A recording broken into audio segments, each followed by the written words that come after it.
بسم الله الرحمن الرحيم.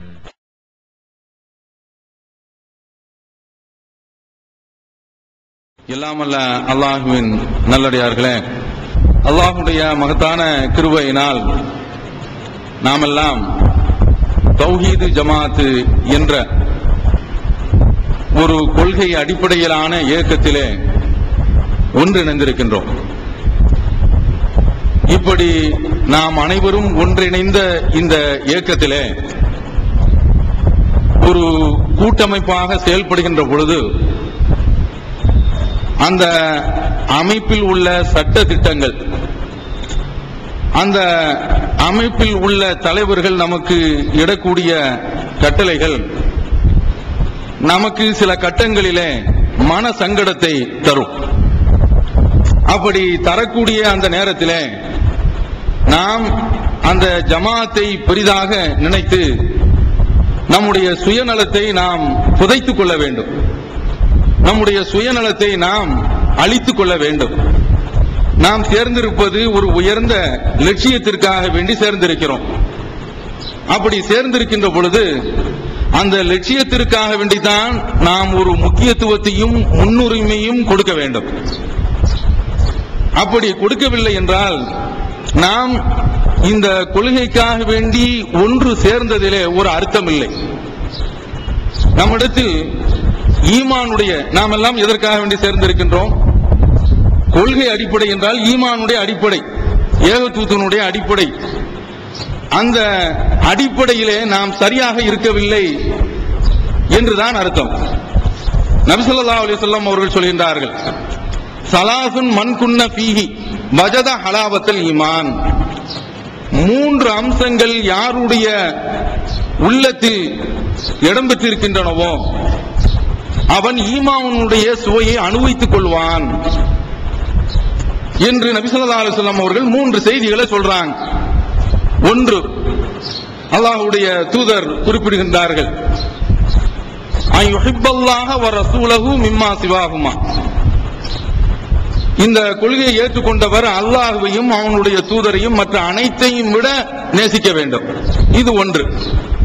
இரண்டாவதாக நபி ஸல்லல்லாஹு அலைஹி வஸல்லம் அவர்கள் சொல்கின்றார்கள், வா யுஹிப்பல் மர்அ லா யுஹிப்புஹு இல்லா லில்லாஹ். ஒருவரை அவன் நேசிக்க வேண்டும்.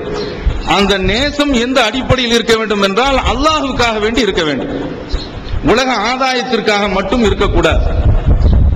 இது இரண்டாவது. மூன்றாவது சொல்கின்றார்கள், வா யக்ரஹ யஊத இலல் குஃப்ரி கமா யக்ரஹு அன் யுக்தஃப ஃபின்னார். அவன் அசத்திய பாதைக்கு திரும்புவதை, தான் வந்த பழைய பாதையின் பக்கம் திரும்புவதை வெறுக்க வேண்டும்.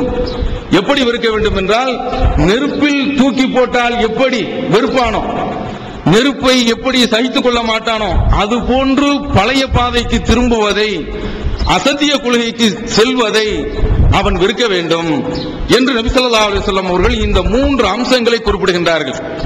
தௌஹீத்வாதியாக இருக்கக்கூடிய நாம் இந்த 3 அம்சங்களையும் நிறைய பெற்றிருக்கின்றோமா? இந்த 3 அம்சங்களும் நம்மிடத்தில் நிறைந்து காணப்படுகின்றனவா? இந்த 3 அம்சங்களில் நாம் சரியாக இருக்கிறோமா என்று ஒவ்வொருவரும் பார்த்து கொண்டால் நம்மை நாமே சரிபடுத்திக் கொள்வதற்கு அது வசதியாக அமையும். பாருங்கள், நபி ஸல்லல்லாஹு அலைஹி வஸல்லம் அவருடைய தோழர்கள் இருக்கின்றார்களே, இந்த 3 அம்சங்களிலும் நிறைந்து விளங்கினார்கள், சிறந்து விளங்கினார்கள். கஅப் இப்னு மாலிக் என்ற ஒரு நபித்தோழர், அந்த நபித்தோழர் தபூக் யுத்தம் நடக்கின்ற போது நபி ஸல்லல்லாஹு அலைஹி வஸல்லம் அவர்களோடு சேர்ந்து புறப்பட வேண்டும் என்று நினைக்கின்றார்கள். போரை விட்டு பின்தங்கி விட வேண்டும், போருக்கு செல்லக்கூடாது, அங்கு போனால் உயிர் பறி போய்விடும், நம்முடைய பொருளாதாரம் நஷ்டமாகிவிடும் என்றெல்லாம் அவர் நினைக்கவில்லை. அவர் ரசூலுல்லாஹ் கிளம்பிட்டாங்க, நம்ம என்ன போகாமலா இருக்க போறோம், இந்த இப்போ கிளம்பிடுவோம் என்று சொல்லி 1 நாள் 2 நாள் 3 நாள் என்று அவர் நினைக்கின்றார். நம்மிடத்தில் வாகனம் இருக்கிறது, போய் வேகமாக போய் ரசூலுல்லாஹ்வை பிடிச்சிருவோம் என்று சொல்லி இப்படியே நாள் கடந்து ஒரு தீய நோக்கத்தினால் அல்ல, போவோம் என்று தள்ளி போட்டே அவர் அந்த போர்க்களத்திற்கு போக முடியாமல் ஆகிவிடுகின்றது. நபி ஸல்லல்லாஹு அலைஹி வஸல்லம் அவர்கள் இந்த போரை மட்டும் மற்ற போரை போன்று வெளிப்படையாக அறிவிக்காமல் இந்த போரை தெளிவாக அறிவித்து மக்களை ஒன்று சேர்க்கின்றார்கள். இந்த போர் நீண்ட பயணம் கொண்ட ஒரு போர். மதீனாவிலிருந்து அதிகமான கிலோமீட்டர்கள், வெயில் காலம். அதே சந்தர்ப்பத்திலே பேரித்த மரங்கள் பழங்களை அப்படியே அது ஈன்று கொலைகளாக தொங்கிக் கொண்டிருக்கக்கூடிய ஒரு காலம், பறிப்பதற்கு நல்ல தருணம் உள்ள காலம். இந்த நேரத்தில் நபித்தோழர்கள் எல்லோரும் போருக்கு சென்று அந்த போர்க்களத்தில் நீண்ட பயணம். அந்த பயணத்தில் அவர்கள் உட்கார்ந்திருக்கும் போது யாரெல்லாம் வரவில்லை என்று ஒரு ஆலோசனை செய்கின்ற போது அங்கு கஅப் இப்னு மாலிக் வரவில்லை என்ற தகவல் தெரிவிக்கப்படுகின்றது. ஒருவர் சொல்கின்றார், அவரிடத்தில் ஏதோ நயவஞ்சகத்தனம் குடிகொண்டிருக்கின்றது. ஏனென்றால் எந்த ஒரு போருக்கும் ஒரு முஸ்லிம் ஒரு மூமின் கலந்து கொள்ளவில்லை என்றால் அவர் நயவஞ்சகர்கள் என்றே தெளிவாக முடிவு கட்டி விடுவார்கள். நமக்கெல்லாம் அப்படிப்பட்ட ஒரு சோதனை வைக்கப்படவில்லை. வைத்தால் எத்தனை பேர்கள் தேர்ச்சி பெறுவோம், அதுல பாஸ் மார்க் வாங்குவோம் என்பதெல்லாம் நமக்கு தெரியாது. அல்லாஹ் அது போன்ற ஒரு இக்கட்டான நெருக்கடி எல்லாம் கொடுக்கவில்லை. அப்போது அவர்கள் சொல்கின்றார்கள், அவரிடத்தில் நயவஞ்சகம் தான் இருக்கின்றது என்று சொன்ன உடனே இன்னொரு நபி தோழர் அதை மறுத்து விடுகின்றார். அவர் வேற தீய எண்ணத்தினால் அவர் வரவில்லை, ஏதோ ஒரு காரணம் இருக்கின்றது அதனால் வரவில்லை என்று சொல்லிவிடுகின்றார்கள். நபி ஸல்லல்லாஹு அலைஹி வஸல்லம் அவர்கள் போர்க்களத்தில் இருந்து திரும்பவும் வந்து விடுகின்றார்கள். வந்தவுடனே பொதுவாக அல்லாஹ்வுடைய தூதர் வரும்பொழுது பள்ளிவாசலுக்கு தான் வருவாங்க. அப்படி பள்ளிவாசலுக்கு வந்து அமர்ந்திருக்கின்ற போது ஒவ்வொருவராக வந்து தான் வராத காரணத்தை நபி ஸல்லல்லாஹு அலைஹி வஸல்லம் அவரிடத்தில் தெரிவிக்கின்றார்கள். இந்த கஅப் இப்னு மாலிக் அவர்களும் வருகின்றார்கள். வந்து நபி ஸல்லல்லாஹு அலைஹி வஸல்லம் அவர்களுக்கு முன்னால் அமர்ந்து சொல்கின்றார்கள், அல்லாஹ்வுடைய தூதரே, நான் நல்ல சிறந்த முறையில் வாதம் புரிவேன், வாதக்கலை எனக்கு நல்ல தெரியும். உங்களிடத்தில் நான் உட்கார்ந்து ஏன் வரவில்லை என்பதற்கு அடுக்கடுக்கான சில காரணங்களை சொல்லி நான் பொய்யான தகவலை உங்களுக்கு முன்னால் என்னால் சமர்ப்பிக்க முடியும், ஆனால் சமர்ப்பிக்க விரும்பவில்லை. ஏனென்றால் அல்லாஹ் அதை கண்டுபிடித்து விடுவான், உங்களுக்கு தெரிவித்து விடுவான். உலகத்தில் மற்ற எந்த தலைவர்களுக்கு முன்னால் உட்கார்ந்தும் நான் இது போன்ற ஒரு சமாளித்து விடுவேன், ஆனால் உங்களுக்கு முன்னால் அது முடியாது, அல்லாஹ் அடையாளம் காட்டி விடுவான் என்பதற்காக வேண்டி நான் எதையுமே மறைக்க விரும்பவில்லை. தகுந்த முகாந்திரம் தகுந்த காரணம் இல்லாமலேயே நான் பின்தங்கி விட்டேன். எனக்கு நான் இந்த போருக்கு வர முடியாமைக்கு எந்த விதமான முகாந்திரமே கிடையாது, நான் தப்பு செய்து விட்டேன், நான் துரோகம் செய்து விட்டேன் என்று சொன்ன உடனே அம்மா ஹாதா கத் சதக், ரசூலுல்லாஹ் சொல்றாங்க, இவர் உண்மை சொல்லிவிட்டார், நீ போ, அல்லாஹ் உனக்கு முடிவு தெரிவிக்கின்ற வரை நான் நீ அப்படியே இருந்து கொள் என்று சொல்லி அனுப்பிவிடுகின்றார்கள். இதை போன்று இன்னும் 2 நபி தோழர்கள், ஹிலால் இப்னு உமையா, முரார் இப்னு ரபி என்ற 2 நபி தோழர்கள். இந்த 2 நபி தோழர்களும் யார் தெரியுமா? பத்ர் போர்ல கலந்து கொண்ட நபி தோழர்கள். பத்ர் போர்ல கலந்து கொண்டவர்களுக்கு அல்லாஹ் ஒரு சலுகையை கொடுக்கின்றான்.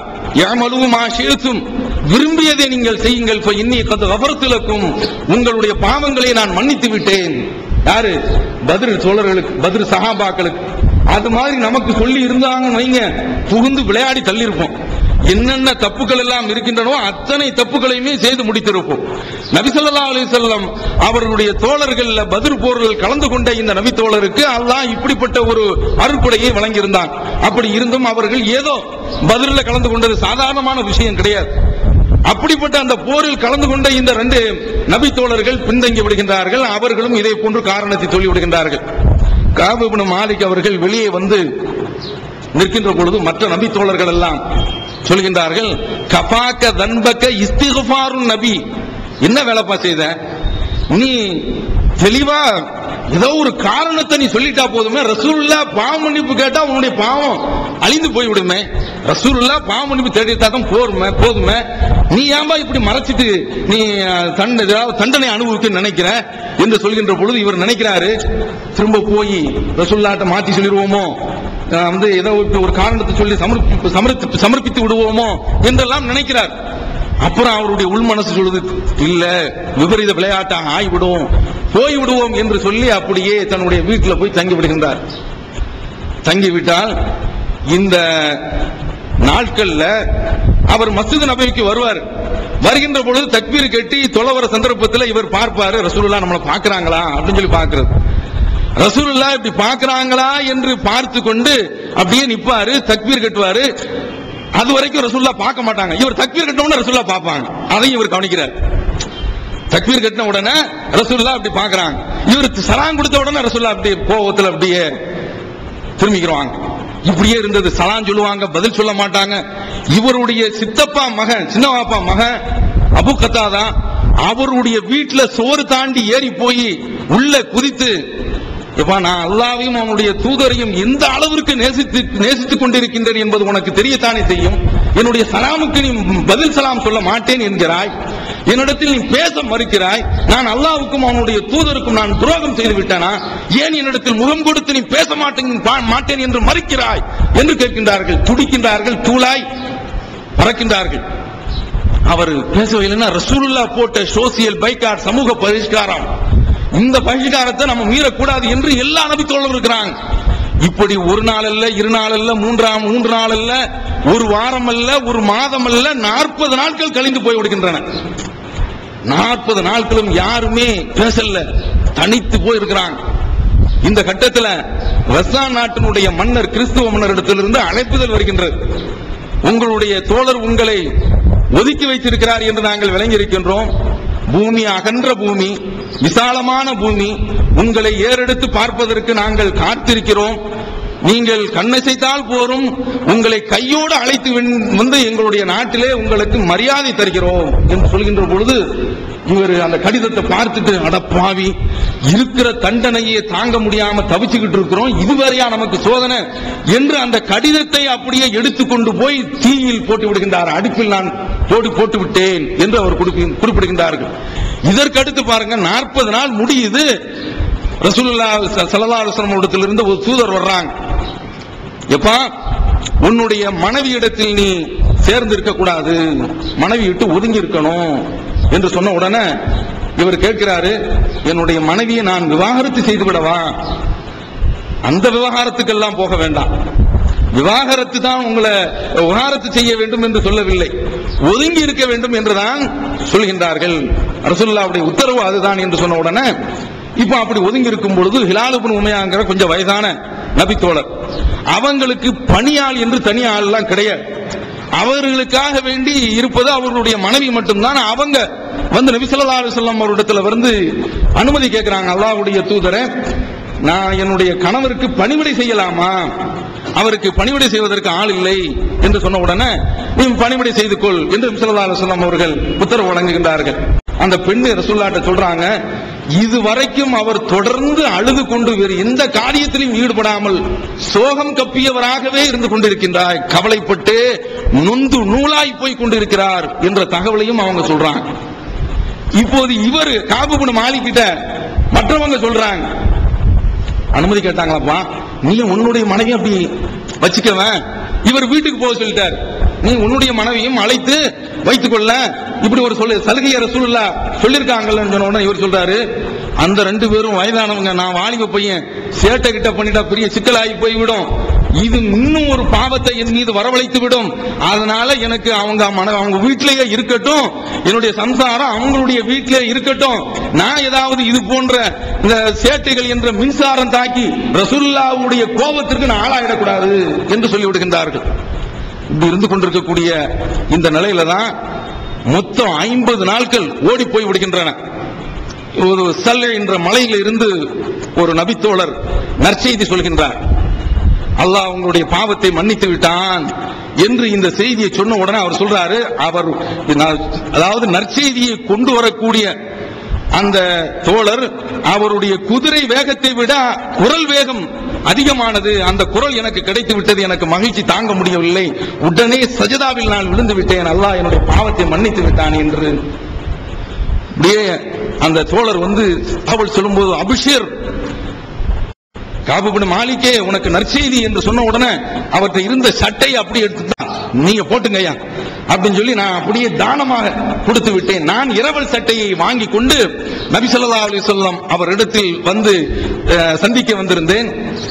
அதாவது சட்டமன்றத்தில் நாம வந்து யாராவது ஒரு உறுப்பினர் சட்டமன்ற தேர்தலில் வெற்றி பெற்று விட்டு வந்தார் என்றால் அவருக்கு என்ன வரவேற்பு இருக்கும், அது மாதிரி கூட்டம் கூட்டமாக வந்து சந்திக்கிறாங்க காபு இப்னு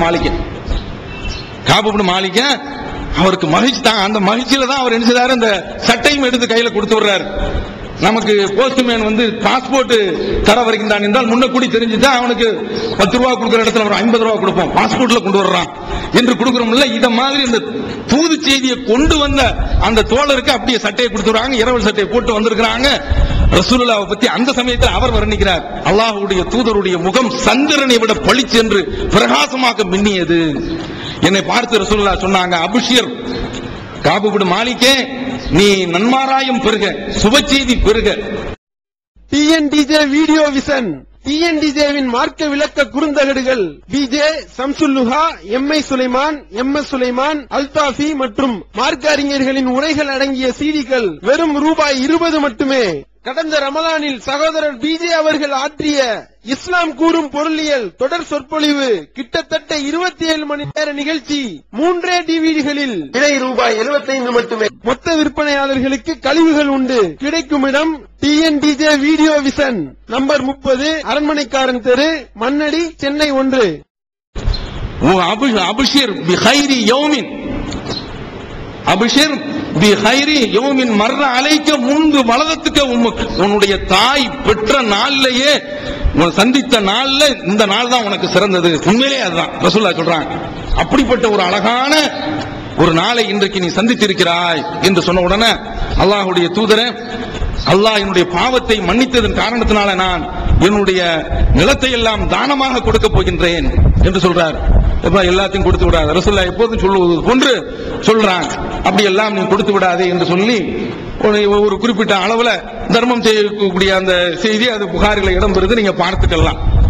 அவரை நான் பாவத்தை மன்னித்ததற்காக வேண்டி நான் தர்மம் செய்கின்றேன் என்று சொல்லிவிட்டு அவர் சொல்கிறார், இனிமேல் என்னுடைய வாழ்க்கையில நான் உயிரோடு இருக்கும் போதெல்லாம் ஒருபோதும் பொய் சொல்ல மாட்டேன். அல்லாஹ் எனக்கு உண்மை சொன்னதனால கொஞ்சம் தண்டனை கிடைத்தது, ஆனா அல்லாஹ்விடத்திலிருந்து ஒரு பெரிய மரியாதை கிடைத்து விட்டது என்று இந்த செய்தியை அவர் குறிப்பிடுறார். அல்லாஹ் தஆலா சொல்றான், யா அய்யுஹல்லதீன ஆமனு தக்குல்லாஹ், அல்லாஹ்வை நீங்கள் அஞ்சு கொள்ளுங்கள், கூனுமா சாதிகீன், உண்மை சொல்லக்கூடியவர்களுடன் நீங்கள் ஆகிவிடுங்கள் என்ற வசனம் இவர் தொடர்பாக இருக்கும். இன்னும் இதுல இந்த காபு பின் மாலிக் ரசூலுல்லாஹ்வுடைய அந்த அவையில உட்கார்ந்து ரசூலுல்லாஹ்வை சந்திச்சு அல்லாஹ்வுடைய தூதரை அவங்க விளங்கி வச்சிருக்காங்க, இந்த தௌபா உங்களுடைய வாயிலிருந்து வந்ததா அல்லாஹ்விடத்திலிருந்து வந்ததா?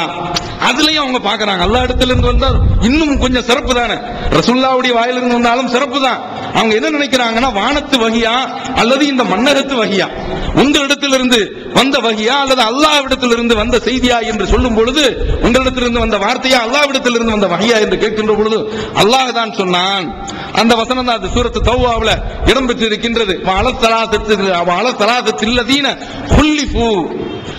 பின்தங்கி விட்ட 3 பேர்களையும் அல்லாஹ் மன்னித்து விட்டான். ஹத்தா இதா லாகத் அலைஹிமுல் அர்து பிமா ரஹ்மத், இந்த பூமி விசாலமாக இருந்தும் அது அவர்களுக்கு நெருக்கடியாக ஆனது. வலாகத் அலைஹிம் அன்ஃபுஸுஹும், அவர்களுடைய உள்ளங்களே மிகவும் இறுகி, அதாவது நெருக்கடிக்கு உள்ளதாக ஆகிவிட்டது.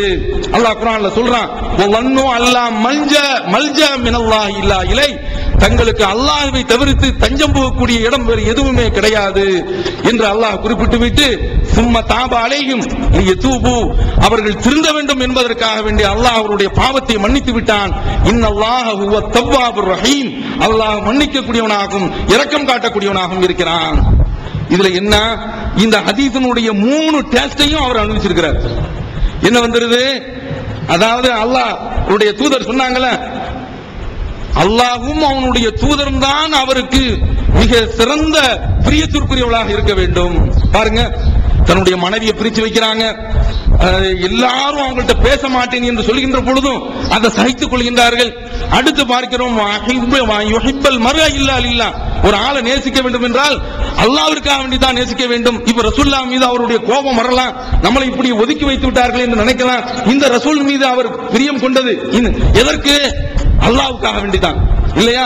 வேறு எந்த ஒரு காரணத்திற்காகவும் கிடையாது. அவன் இப்படிப்பட்ட ஒரு நேசம். அடுத்து இவருக்கு இடையில அழைப்பு வருது வெளியில இருந்து. அப்படி அழைப்பு வரும் பொழுதும் நரகத்திற்கு போறதை இவர் வெறுக்கின்றார். எப்படி நெருப்புல தூக்கி போடுறதை போன்று இப்படி வெறுக்கின்றார் அல்லவா? இது போன்ற அந்த தன்மைகளை காபு பின் மாலிக் செய்து காட்டினார். இது மாதிரிதான் நாமளும் ஒரு இயக்கத்தில் இருக்கின்ற பொழுது, ஒரு இந்த அமைப்பு நாமெல்லாம் எதற்காக வேண்டி வந்திருக்கிறோம், ஒன்று சேர்ந்திருக்கிறோம், நரகத்திற்கு போய்விடுவோம் என்பதற்காக வேண்டிதான் இதுல வந்திருக்கோம். அதனால நாம அந்த பழைய கொள்கைக்கு போறதை எப்படி நினைக்கணும்? நரகத்தில் தூக்கி போடுறதை எப்படி வெறுக்கிறான் அது மாதிரி வெறுக்கணும். அது மாதிரிதான் நாம வெறுக்கணும். அப்படி வெறுக்கக்கூடிய அந்த தன்மை நம்ம இடத்தில் இருந்து பறிபோய் விட்டது என்றால் நாசமாக போய் விடுவோம். இப்போது பாருங்க, நம்முடைய ஜமாத்துல இருக்கிறோம், ஒரு சில பேர் மீது அந்த ஜமாத்துல இருந்து ஜமாத் அடிப்படையில் நடவடிக்கை எடுக்க வேண்டியிருக்கும். ஜமாத்துல இருந்து நடவடிக்கை எடுக்க வேண்டியிருக்கும். அப்படி நடவடிக்கை எடுக்கும் பொழுது பணியிடை நீக்கமும் இருக்கும், தற்காலிகமான முறையில் நீக்கி இருப்பாங்க, ஒரேடியாக நீக்கும் இருப்பாங்க. அப்படி நிற்கின்ற அந்த நேரத்தில் அந்த தலைவர் மீது அல்லது அந்த பொதுச் செயலாளர் மீது அவருக்கு கோபம் வரும். அல்லது 2 பேர்கள் 3 பேர்கள் ஒரு வியாபாரத்தில் வணிகத்தில் ஒன்று சேர்ந்திருப்பாங்க. அந்த வணிகத்தில் ஒன்று சேர்ந்து அவர்கள் கூட்டா இருக்கும் போது அதுல பிரச்சனை வந்திருக்கும். பிரச்சனை வந்த உடனே இவர்கள் எல்லாம் இந்த ஜமாத்தில் இருக்கிறாங்களே, நமக்கு அந்த ஜமாத்து தேவையில்லை என்று வெளியில போகக்கூடாது. அப்படி வெளியே போகக்கூடிய ஆட்களும் இருக்கின்றார்கள். இந்த ஜமாத்துல என்ன கேட்டிருப்பாங்க? உங்களுக்கு நீங்க உங்களுடைய ஜமாத்துல இருந்து எனக்கு ஒரு மாப்பிள்ளை பார்த்துதார்கள் என்று கேட்டிருப்பார்கள். தந்தை பிள்ளைக்கு கேட்டிருப்பார், ஒரு அண்ணன் சகோதரிக்காக வேண்டி கேட்டிருப்பான். பொண்ணு நாம பார்க்கிறோம், மாப்பிள்ளை கிடைக்கல, அவங்களுடைய குடும்பத்தில் உள்ள பெண்ணுக்கு கிடைக்கல என்று ஒண்ணு, இவ்வளவு நாளும் நான் மாப்பிள்ளை கேட்டேன் கிடைக்கல, இந்த ஜமாத்து எனக்கு எதற்கு என்று போயிடக்கூடாது. அப்படி போன ஆட்கள் இருக்கிறாங்க. விசா கேட்பாங்க, இப்படி நிசாவும் கேட்பாங்க. நிசானா பெண்கள். விசா கேட்பாங்க. விசா கேட்டும் கிடைக்கலனா வெளியில போயிருவான். நிசாவு கேட்டாலும் கிடைக்கலன்னா வெளியில போயிருவான். அடுத்து பார்க்கிறோம், ஒரு ஜமாத்துல பஞ்சாயத்து என்று வரும், விவகாரம் என்று வரும். இந்த பஞ்சாயத்து நம்ம இடத்துல கொண்டு வந்து தரும் பொழுது சுன்னத்து வல் ஜமாத்திற்கான அவன்கிட்ட தான் நியாயம் இருக்கும். அந்த அடிப்படையில் நம்ம தீர்ப்பளித்திருப்போம். நான் எவ்வளவு காலம் 15 வருஷமா தௌஹீதுல இருக்கேன், 30 வருஷமா தௌஹீது இருக்கேன், எனக்கு நீங்க தீர்ப்பளிக்காம சுன்னத்து வல் ஜமாத்திற்கு சாதகமா நீங்க தீர்ப்பளிச்சிட்டீங்களே என்று வெளியே போனால் அதற்கு அர்த்தம் இல்ல, இவனுக்கு இந்த ஜமாத்து முக்கியத்துவம் கிடையாது, வெளியில போய் விடுவான். எங்க போறான்? இவன் அந்த ஈமானுடைய சுவை இல்ல, நரகத்துல தூக்கி போடுறதை இவன் பெருசாக வெறுக்கல்ல என்ற நிலை ஆகிவிடும். இப்படி ஆயிடக்கூடாது. அடுத்து பார்க்கிறோம், இந்த ஜமாத்துல கடன் கேட்டிருப்பாங்க. எனக்கு கொஞ்சம் பொருளாதார அடிப்படையில ஒரு நகையை வச்சு அல்லது நிலத்தை வச்சு பத்திரத்தை வச்சு கேட்டிருப்பாங்க. ஜமாத்து கொடுத்திருக்காரு. இது என்ன ஒரு ஜமாத்தா? வேண்டாம் என்று சொல்லி வெளியே போன ஆட்களும் இருக்கிறாங்க. இது எங்களுக்கு தேவையில்லை. அடுத்து ஜகாத்து தொகை கேட்டிருப்பாங்க, அதை இல்லைன்னு சொல்லி இருக்கும் இந்த ஜமாத்து. இந்த ஜமாத்து எனக்கு தேவையில்லை. இவர்களை இப்படி யாராவது வெளியே போனார்கள் என்றால் ஈமானுடைய சுவை அவர்களிடத்தில் இல்லை. அல்லது இந்த ஜமாத்திலே இருக்கக்கூடிய அவங்களுக்குள்ளேயே சில தகராறுகள் ஏற்பட்டிருக்கும்.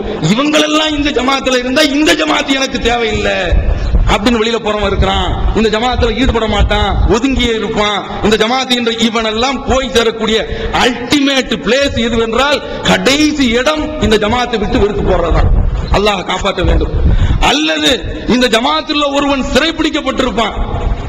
நாம ஜமாத் அடிப்படையில் விசாரித்து பார்த்திருப்போம். சிறைப்பிடிக்கப்பட்டது நியாயம் என்று வெளிப்படையான ஜமாத் அப்படி வெளியில இருந்து சில தகவல்களை கேட்டு உளவுத்துறை சொல்லுவான். உளவுத்துறை சொல்றது நம்ம நம்ப வேண்டிய அவசியம் கிடையாது, அவன் பொய் சொல்லக்கூடியவன் தான். அல்லது நமக்கு ஏதோ ஒரு ஆதாரம் கிடைக்கிறது, அதனால இவரை வெளியே கொண்டு ஒரு விஷயத்தில் ஜமாத்து தலையிடாது என்று ஒதுங்கி இருப்போம். என்னை வெளியே கொண்டு வருவதற்கு இவர்கள் ஜாமீன் போட்டார்களா, ஜெயிலுக்கு வந்தார்களா, பெயில் போட்டார்களா என்று கேட்பார்கள். அப்போ இந்த ஜமாத்து உன்னை பகைச்சிட்டானும், நீ அந்த ஜமாத்தை பகைக்க கூடாது, நான் அந்த ஜமாத்துல தான் இருப்பேன். காபூட்ட மாலிக் இருந்தார்ல, இந்த மாதிரி இருக்கணும். இப்படி இருந்தவர்கள் தான் ஈமானுடைய சுவையை அனுபவித்தவர்கள். இவன் சிறைச்சாலைக்கு போவான், சிறைச்சாலையில நமக்கு வெறுப்பானவர்கள் இருக்கணும் இருந்துட்டு இருப்பான். அவன் சொல்லுவான், பத்தியா இந்த ஜமாத் அப்படிதான்டா, கையை கழுவி விட்டு விடும், உன்னை காப்பாத்தாது. உனக்கு ஏதாவது ஜமாத் டிஎன்டிஜே சொன்னியே, ஏதாவது செய்திச்சா நல்ல உள்ள தூக்கி போட்டானா அனுபவி, லாக்கப்ல தூக்கி போட்டானா அனுபவி அப்படின்பா. அவன் இங்க இருந்து வரும்போதே வெளியில அங்கிருந்து இந்த ஜமாத்தினுடைய தலைவர் இருக்காரு, அவர் மீது கோபத்தோடு வருவான். அந்த ஜமாத்தை தலைவரை பார்க்க மாட்டான். எல்லா கோபமும் வெளியே கடைசியில தௌஹீத் ஜமாத்தை விட்டு வெளியே இறங்கி போய் இந்த தௌஹீத் ஜமாத்துக்கு எதிராக பிரச்சாரம் பண்ணுவாங்க. பல அம்சங்கள். இந்த தௌஹீத் ஜமாத்தில் உள்ள சகோதரர்களை நம்மளை திருமணத்துக்கு அழைச்சிருப்பாங்க. அந்த திருமணத்தில் ஜமாத்தினுடைய சில ஷரத்துகளுக்கு அந்த ஜமாத்துல போய் நம்ம கலந்துக்க முடியாது. உடனே அவர்கள் இந்த கல்யாணத்துக்கு நான் கூப்பிட்டேன் அல்லது ஜனாசாவிற்கு கூட்டிருப்பாங்க, போயிருக்க முடியாது. நம்முடைய ஜனாசாவுக்கு வராத இவர்களுடைய அந்த ஜமாத்தை நமக்கு தேவையா என்று வெளியில போயிருப்பாங்க. இவர்களிடத்திலெல்லாம் இந்த ஈமானுடைய சுவை இல்லை. அவ்வளவுதான். இவர்கள் கடைசியில என்ன நிலைக்கு வருவாங்க தெரியுமா? இப்போது நீங்க சமீபத்தில் நீங்க பார்க்கலாம், நாம எல்லோருமே சேர்ந்து ஒரு விவகாரத்தில் தெளிவான முடிவில் இருந்தோம். அவர்களும் உள்ளே இருக்கும்போது என்ன முடிவு? சிறுக்கு வைக்கக்கூடிய இமாமுக்கு பின்னால் என்று சொல்லக்கூடாது என்று நாம தெளிவான முடிவு எடுத்திருக்கிறோம். இப்போது நம்மிடத்தில் இருந்து வெளியே போய் நம்முடைய ஜமாத்தினுடைய பெயரையே வைத்துக் கொண்டு பாருங்க, சுன்னத்துல் ஜமாத்தெல்லாம் பார்த்து உங்களுக்கு பின்னால் நின்று இந்த தௌஹீத் ஜமாத்து தொழக்கூடாது என்று சொல்கின்றது. எப்படி? தங்களின் பக்கம் மக்கள் வர வேண்டும் என்பதற்காக வேண்டி இவர்களும் ஏற்கனவே ஒன்றுபட்டு இருக்கும் பொழுது எந்த ஒரு விஷயத்தை கொள்கை முடிவாக தௌஹீத் அடிப்படையில் ஒரு முடிவு எடுத்தோமே, ஷிர்க் வைக்கக்கூடிய இமாமுக்கு பின்னால் நின்று தொழக்கூடாது என்று ஒரு முடிவு எடுத்தோமே, அந்த முடிவை விமர்சிக்கிறான் பாருங்க. தௌஹீதுக்கு எதிராக போயிட்டானா, நீங்க தௌஹீதுக்கு எதிராக போகின்ற பொழுது ஒரு படி நீங்க இறங்கி விட்டீர்கள் என்றால் அடுத்து படி இருக்காது. நீங்க ஷிஃப்ட் ஆகிறதுக்கு அடுத்து லிப்டே தந்துருவான் ஷைத்தான். இறங்குடா சரம் மாதிரி, அப்படியே இந்த தாயம் விளையாடும் போது பாம்பு கொத்தி கீழே இறங்கும்ல, அது மாதிரி இறங்குவான். அப்படி இறங்கி போயிட்டாங்க. இறங்கி போய் இன்று தௌஹீதுல உள்ளவர்களே இன்றைக்கு விமர்சிக்கிறாங்க, தௌஹீத் ஜமாத்திற்கு எதிராகவே வந்து நிற்கின்றார்கள். அல்லாஹ் சொல்றான்ல, இஸ்ஸானூல யஸ்அலூனக அனில் கிதால், இவர்கள் போரை பற்றி கேட்கின்றார்கள். யஸ்அலூனக அனில் கிதால் ஃபி ஷஹ்ரில் ஹராம், புனிதமிக்க மாதத்தில் போர் செய்வதை பற்றி கேட்கின்றார்கள். அல்லாஹ் சொல்றான், பெருசா இவங்க ஷிர்க் வச்சுக்கிட்டு இருக்கான், பெரும் பெரும் பாவங்கள்லாம் செய்துகிட்டு இருக்கான். இந்த முஷ்ரிக் மக்காவில் உள்ளவன் கேட்கிறான், புனித மாதத்துல போர் செய்யலாமா? அதுல சில சண்டை வந்துருச்சா, அதனால அப்படி கேட்கிறான். அல்லாஹ் சொல்றான், இவங்களுக்கு இவ்வளவு பக்தி வந்துருச்சா? அல்லாஹ் சொல்றான், குல் கிதாலுன் ஃபீஹி கபீர், அதுல போர் செய்யறது தப்புதான்பா, பாவம் தான். அல்லாஹ் சொல்றான், சத்துன் அனி சபீலில்லாஹ், அல்லாஹ்வுடைய பாதையை விட்டும் தடுப்பது, குஃப்ருன் பிஹி, அவனுக்கு இணைவை அவனை மறுப்பது. அல்லாஹ் சொல்றான், வல் மஸ்ஜிதுல் ஹராம், புனித பள்ளிவாசல்ல இருந்து தொழுகிறதை தடுக்கிறது, இஹ்ராஜு அஹ்லிஹி மின்ஹு, அந்த மக்களை அதில் இருந்து அந்த நாட்டில் இருந்து வெளியேற்றுவது, இதுவெல்லாம் இருக்கின்றதே பெரும்பாவம். இஹ்ராஜு அஹ்லிஹி அக்பரு இன்தல்லாஹ், அல்லாஹ்விடத்தில் பெரும்பாவம். வல் ஃபித்னத்து அக்பரு மினல் கத்ல், குழப்பம் இருக்கின்றதே இது கொலையை விட மிக பெரியது. சூரத்துல் பக்ராவில் அல்லாஹ் சொல்றான். அப்ப இவ்வளவு பெரிய பாவத்தையும் இன்றைக்கு செய்கின்றார்களா இல்லையா? பள்ளி வாசல்கள்ல கையில எடுக்கணும் என்று புறப்பட்ட எல்லாம் அப்படிதான். இன்றைக்கு நீங்கள் இப்போ ஒரு கூட்டம் இடத்திலிருந்து போயிருக்க, ஏற்கனவே ஒரு கூட்டம் போயிட்டான், அந்த கூட்டம் நம்மளை பத்தி என்ன சொல்றான் தெரியுமா? குழப்பம் விளைவிக்கின்றார்கள். என்ன வார்த்தையை போடுறான் பாருங்க. சுன்னத்து வல் ஜமாத்துக்காரன் இவ்வளவு காலம் நமக்கு என்ன வார்த்தையை போட்டானோ அதே வார்த்தையை போடுறான்.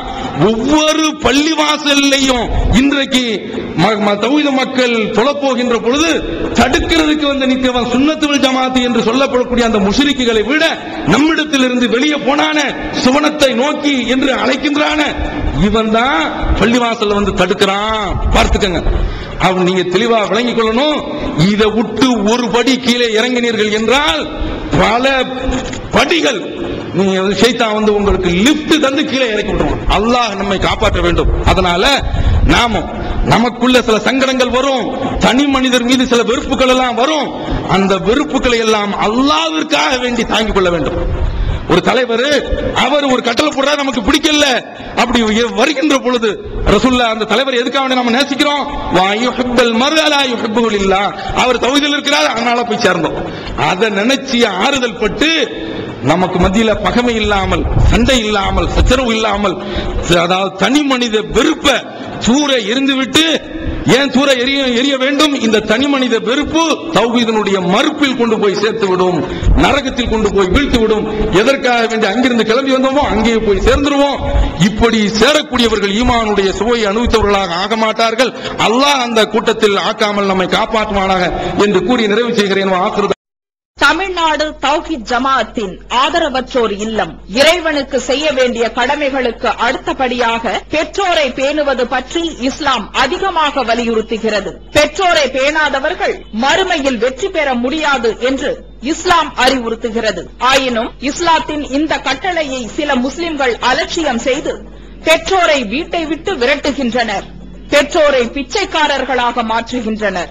இந்த அவல நிலைக்கு பரிகாரம் காணும் வகையில் முதியோர் ஆதரவு இல்லத்தை தமிழ்நாடு தௌஹீத் ஜமாஅத் நடத்துகிறது. தாயன்புடன் உணவு, உடை, மருத்துவம் உள்ளிட்ட 24 மணி நேரமும் செவிலியருடன் கூடிய பராமரிப்பு மற்றும் தனி ஆம்புலன்ஸ் வசதி, இவை அனைத்தும் முற்றிலும் இலவசமாக செய்து தரப்படுகிறது. அனாதைகளை அரவணைப்பவரும் நானும் சொர்க்கத்தில் இணைந்திருப்போம் என்ற நபிகள் நாயகம் ஸல்லல்லாஹு அலைஹி வஸல்லம் அவர்களின் அமுத மொழியை ஏற்று அனாதைகளை அரவணைக்கும் இல்லமும் தமிழ்நாடு தௌஹீத் ஜமாஅத் நடத்தி வருகிறது.